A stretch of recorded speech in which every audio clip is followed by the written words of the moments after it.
Moi je m'appelle Lola, je suis étudiante, je vais avoir 24 ans et j'ai déménagé ici en juin avec des amis, on est en coloc parce que c'est moins cher et parce que bah voilà, c'est la principale raison. Et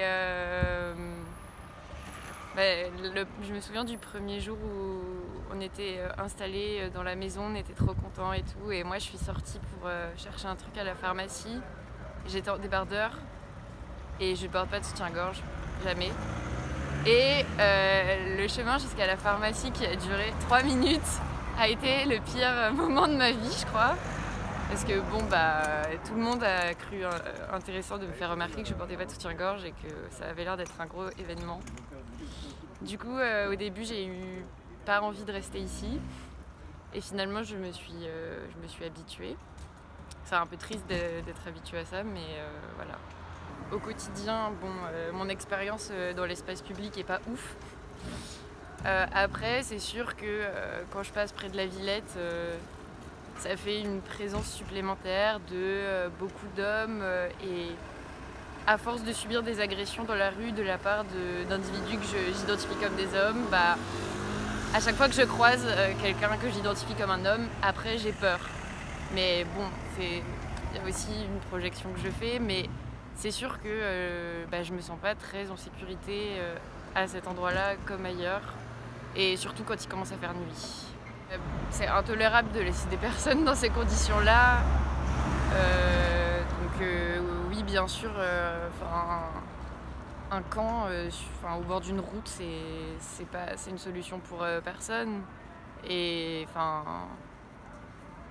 c'est pas la seule présence de la misère sociale qu'il y a dans ce quartier, parce qu'il y en a beaucoup. Et toutes ces formes de misère devraient, oui, être prises en charge par des politiques publiques. Avant tout pour ces personnes, pour qu'elles aient un vrai suivi, un vrai accompagnement, qu'on les laisse pas dans la rue, quoi. Voilà.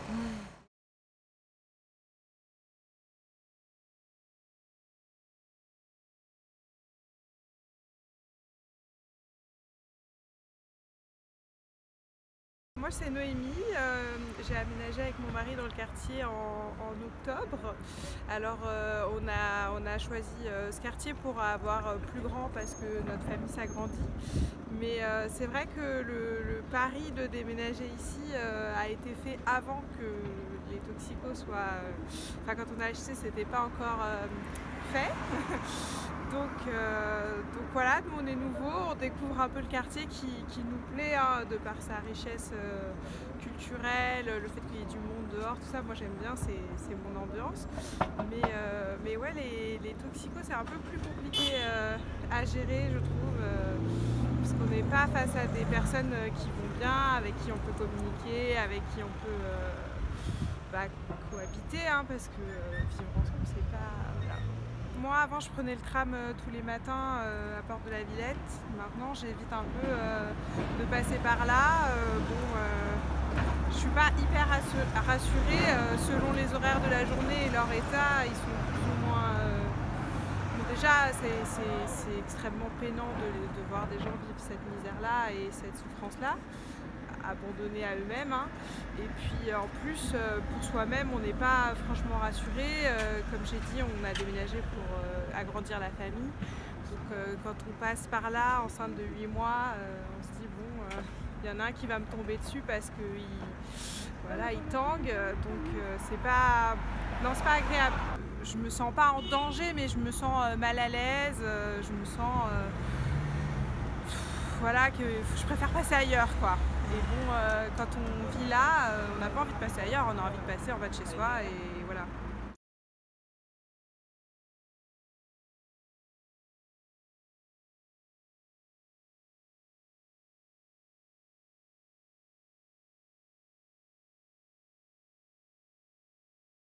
Je m'appelle Juliette, j'ai 42 ans, j'habite maintenant aux 4 chemins depuis presque 5 ans.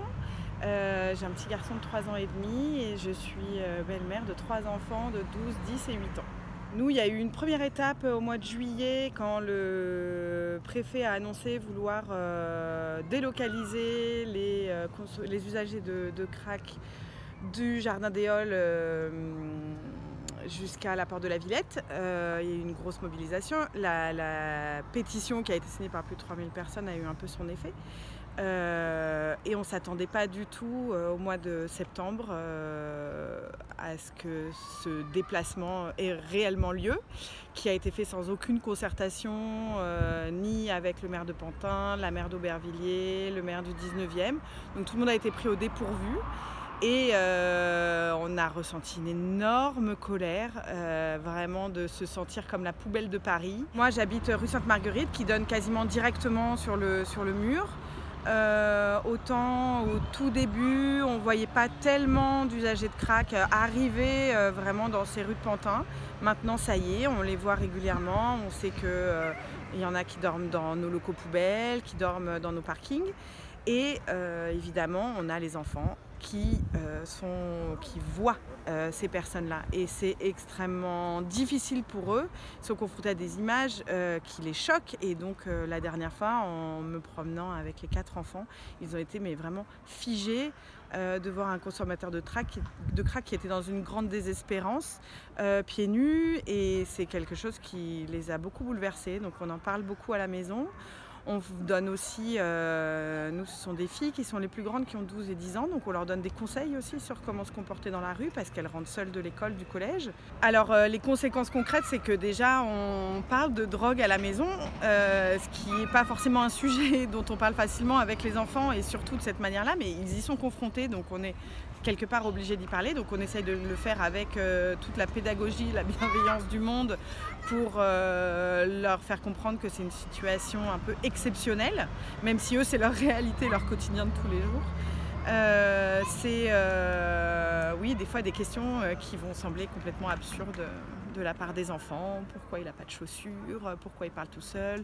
Est-ce qu'il a bobo à la tête? Et c'est des choses comme ça. Donc on essaye d'expliquer le plus simplement possible pour surtout qu'il n'y ait ni cauchemar, ni pleurs, que ce ne soit pas un climat anxiogène pour eux.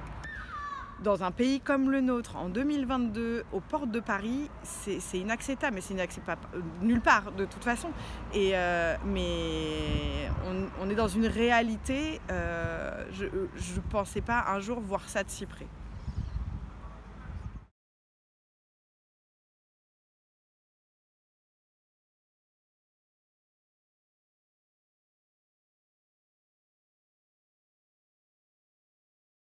Je suis Madame Bibi, j'habite ici depuis 97. Avant, c'était pas du tout ça, ça a changé au fur et à mesure, ça change tous les jours, surtout depuis l'arrivée de toxicos là, de Port de la Villette. Parce que là, sans cesse, on se fait agresser. Et puis même quand on va faire les courses, on monte dans le bus, pareil, c'est la même chose, on n'est pas tranquille quoi. Moi j'ai ma fille, elle vient me voir tous les soirs, mais il faut que je la mette jusqu'à chez elle parce que j'ai pas confiance.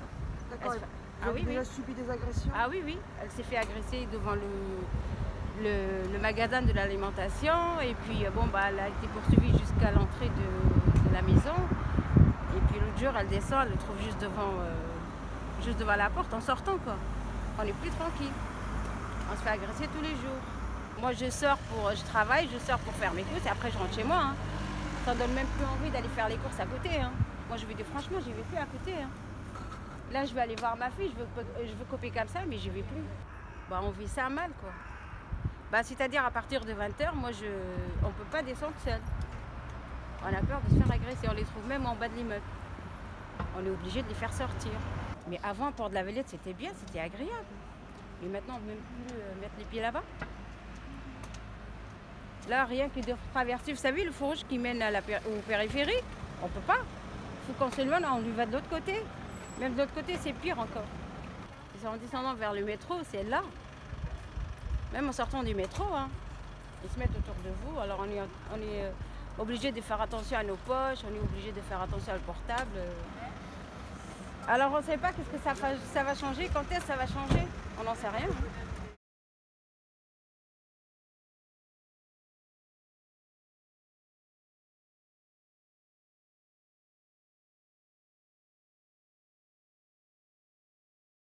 Je m'appelle Lucie, j'habite dans le quartier depuis 2014 Et on était voisines. Et c'est un quartier que j'aime beaucoup. Je venais de l'intérieur de Paris, venant avant de province, et que je trouve très riche parce qu'il y a beaucoup de jeunes, parce qu'il y a beaucoup de familles. Et voilà, je trouve que c'est un quartier qui est agréable à vivre à la base. Voilà. Et là maintenant, j'habitais tout près du métro. Maintenant, j'habite un petit peu plus loin, mais bien sûr, ayant une activité professionnelle qui m'amène à Paris tous les jours. Je passe par les 4 chemins tous les jours, d'une manière ou d'une autre. C'est un endroit qui fait le lien en fait entre notre quartier et Paris, et donc c'est un endroit qui est complètement investi par la population tous les jours en fait, soit quand on fait nos courses, soit quand on va travailler. Et donc c'est très dur de voir les gens, mais comme c'était très dur de les voir à Paris, hein, je comprends que les Parisiens qui habitaient dans les quartiers visités en aient eu assez, mais si c'est une situation insupportable de voir des gens qui sont en train de crever à ciel ouvert, sans qu'il soit absolument rien proposé, ni pour les protéger eux, ni pour nous protéger nous. Voilà, quand on est à vélo, effectivement, on ne sait jamais si on va pas se faire alpaguer direct parce que ça passe juste à côté. Quand on prend le métro, moi je me vois revenir du boulot en métro il n'y a pas longtemps et croiser une petite fille de mon quartier qui va au collège à Paris. Et il y a au moins 3 mendiants à moitié sanguinolents qui sont évidemment des craqueux. Et elle me dit qu'elle voit ça tous les jours. Et je me dis, mais en fait, c'est vraiment pas normal. Le problème de la misère, il est fondamental. Il est politique et il est plus large. Mais là, on a affaire à des gens qui sont dans une situation que la drogue rend vraiment... ils ont plus aucun filtre, en fait, aucune limite. Et du coup, c'est très dur. On ne sait pas tellement comment faire, si ce n'est de dire il faudrait prendre ces gens en charge et pas les laisser dans un endroit dangereux au vu de tous. En tant que femme, je sais pas, hein, en tant qu'être humain, en tout cas, c'est d'être confronté à une violence extrême et se sentir complètement impuissant. Voilà, je dirais ça.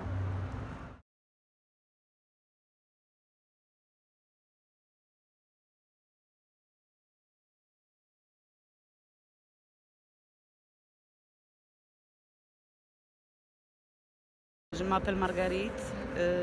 Mes enfants ils sont scolarisés ici, à côté de Jean Lolive. Voilà.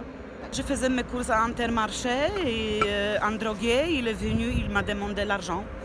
Et je lui dis, en fait, excusez-moi monsieur, je n'ai pas l'argent et je me suis fait insulter. Il m'a traité de tout, qu'est-ce qui ça peut exister. J'avais peur de sortir des magasins, sécurité, il a intervenu.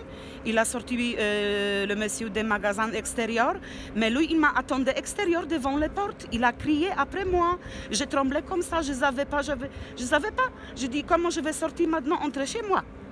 Chez moi en fait. Mais maintenant voilà, ça me coupe, ça me coince la gauche parce que même vraiment, comme je pense à ça, j'étais très très choquée vraiment. Hein. Ils sont partout. On arrive à la banque, dans les magasins, c'est incroyable. Hein. Comme maintenant je sors faire mes courses, je suis stressée, est-ce que je vais m'agresser? Même il y a 3 semaines aussi, je me suis fait voler au marché, ici. Aussi, ils m'ont piqué mon portable. Et vraiment, c'est insupportable. Ou vous êtes fait voler, ou vous êtes fait agresser. Moi, je n'ai même plus envie de sortir de chez moi, en fait. C'est vraiment comme c'est nécessaire, quoi. On n'a plus de vie. Hier, j'ai vu un monsieur, il était sans chaussures. Son pied, il était carrément ouvert. Il avait carrément ouvert on voyait carrément la pied, elle était ouverte. C'était grave. Il y a une dame devant le tabac, en fait, elle est souvent entendu la conversation comme elle faisait avec un monsieur. Elle a lui proposé, qu'à 20 €, elle va lui faire, je sais pas quoi, le service sexuel, quoi. On a peur, surtout pour les enfants, on ne sait jamais. Il y a un drogué, il peut attraper votre fille, de l'amener là-bas, moi je ne sais pas. Hein. C'est vraiment très dangereux.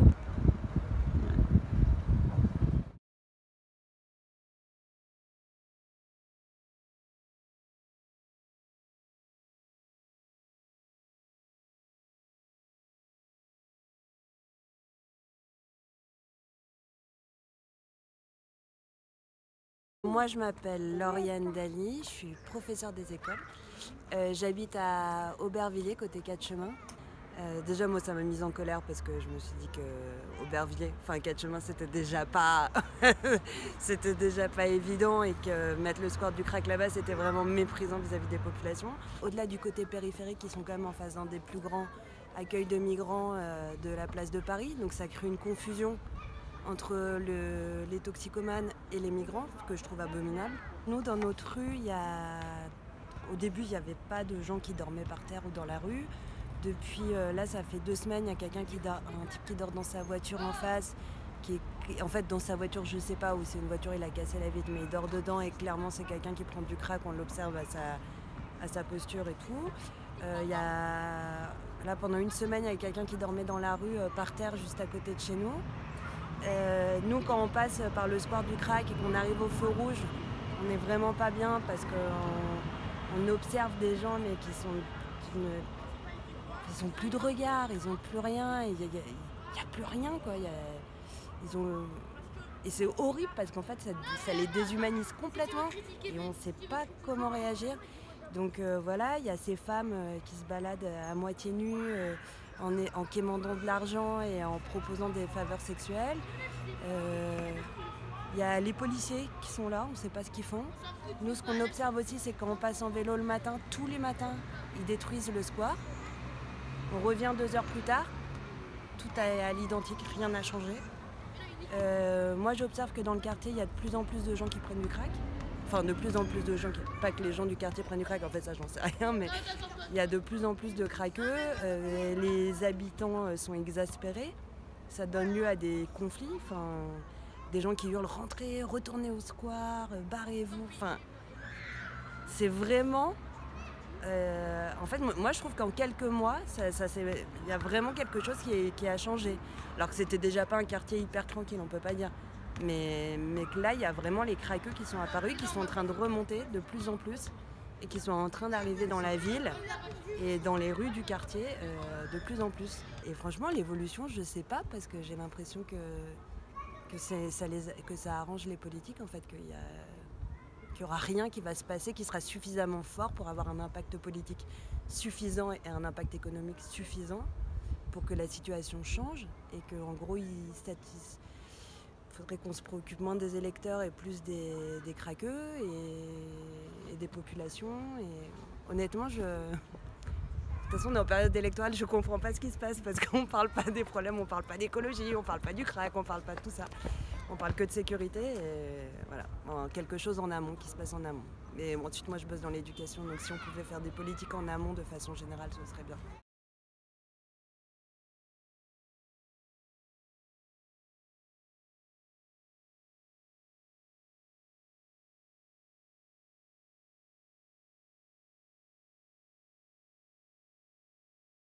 Bonjour, donc moi je suis Augusta Epagna, je suis jeune retraitée, j'étais assistante sociale, enfin l'essentiel de ma carrière professionnelle s'est faite en tant qu'assistante sociale, principalement dans le département du 93.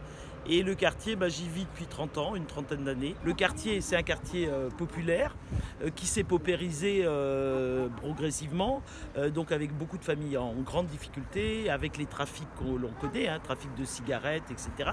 Et ça, c'est un élément supplémentaire. Donc, c'est un peu comme si on considérait notre quartier comme une espèce de, excusez-moi de le dire comme ça, je le mets entre guillemets, mais comme une poubelle. C'est-à-dire qu'on peut en rajouter, il ne se passera rien, on dira rien, on laissera faire et ça n'a pas d'importance. Donc voilà, c'est un élément supplémentaire à la dégradation générale qui existe déjà. Moi je sens qu'il y a au niveau des femmes un climat de peur, un vrai climat de peur. Et aussi pour les jeunes filles qui sortent dans le quartier, elles sont absolument pas tranquilles, les parents sont pas tranquilles. Pour les ados qui sortent dans le quartier, qui vont, vont faire leurs activités, qui vont à l'école, etc.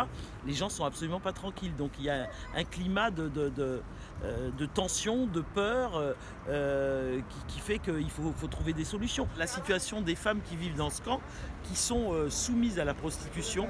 Moi j'ai vu, et je me demande d'ailleurs si c'est pas cette jeune femme qui est morte, parce qu'il y a à peu près 2 mois et demi, il y a une jeune femme qui est morte et que je voyais déambuler, sortir du camp, que je voyais sous le pont, mais vraiment à peine habillées et visiblement qui se prostituaient. Donc c'est des femmes qui sont soumises encore plus que les autres à une situation d'agression des jeunes femmes, vraiment des jeunes femmes qui ont une vingtaine d'années et vraiment soumises à tout vent, dans tous les sens du terme, quoi. Et ça, vraiment, c'est absolument inacceptable que dans un pays comme la France au XXIe siècle, on assiste à des situations pareilles. Ce sera à l'autre bout du monde, on dirait, ben voilà, c'est à l'autre bout du monde, ce sont des pays sous-développés, etc. C'est en France, la 5e puissance mondiale, et on assiste à des situations où les gens crever sur pied, quoi, et des femmes subir encore... on parle de ministère des droits des femmes et tout ça, mais ça, c'est pas vrai, quoi. À quoi ça sert? À quoi ça sert et qu'est-ce qu'ils font, quoi? Qu'est-ce qu'ils font? Malgré toutes les alertes qu'on a pu faire, y compris sur la situation des femmes dans ce camp. Donc voilà, vraiment, c'est quelque chose d'absolument intolérable.